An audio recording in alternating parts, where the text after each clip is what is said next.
டேய் ரேஷன் கடையில் ஆன்லைன் கம்மியாக இருக்கான். அரிசி சக்கரை கரும்பு எல்லாம் வாங்கிட்டு வந்துருப்போம்ப்பா. எது நான் வாங்கிட்டு வரணுமா? நீ தான் வாங்கிட்டு வரணும்மா. என்னெல்லாம் வாங்கிட்டு வர முடியாதுமா. வேற யார் போயிட்டு வருவா? நீ தான் போகணும்மா. ரேஷனுக்கெல்லாம் போயிருந்தா இமேஜ் என்னமா இருக்கு? இமேஜ் பொல்லாத இமேஜ் போயிட்டு வாடாமா. போன வாட்டிக்கு 1000 ரூபாய் கொடுத்தாங்க, சரின்னு போகலாம். இந்த வாட்டிக்கு அது கூட கொடுக்கல. நான் மற்ற பொருளாம் தராங்க.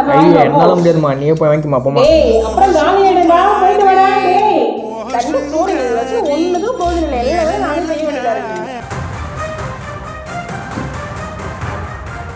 அண்மை செய்தி. பொங்கல் பரிசாக 1000 ரூபாய் வழங்க ஆணையானது தற்போது வெளியிடப்பட்டிருக்கிறது.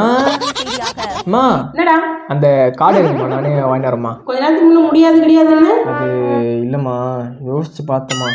நீங்களும் எவ்வளோ வேலை தாம்மா செய்வீங்க. அதான் இந்த மாதிரி சின்ன சின்ன வேலைலாம் செஞ்சு இனிமேல் உங்களுக்கு ஹெல்ப்ஃபுல்லாக இருக்கலாம்னு முடிவு பண்ணிட்டேன். ஏதோ இமேஜ் பெருசாக பேசணும் அப்படி இல்லைம்மா, எனக்கு இமேஜை விட நீங்கள் தாம்மா முக்கியம். அடங்கப்பா. அதுவும் இல்லாமல் இந்த பொங்கலுக்கு நான் ட்ரெஸ் வாங்க உங்ககிட்ட காசே கேட்க மாட்டேம்மா. இது உலக நடிப்புடா சாமி. இனிமேல் இந்த பொங்கல் மட்டும் இல்லைம்மா, எத்தனை பொங்கல் வந்தாலும் ரேஷனில் போய் நானே வாங்கிட்டு வந்து கொடுக்குறேம்மா. நம்ப முடியல உன்னை. உண்மையாக தான் சொல்கிறேன். உங்ககிட்ட பேசினா பேசினே இருக்கணும். கால் எடுக்க போதுமா, கால் எடுக்குமா, சீக்கிரம் நான் வாங்கிட்டு வரமா. இதோ இருக்கா பையன், சக்கரை கொண்டு பருப்பு கொண்டு. அரிசிக்கு இங்கே தான் வச்சேன், அங்கே இருக்கா பாரு.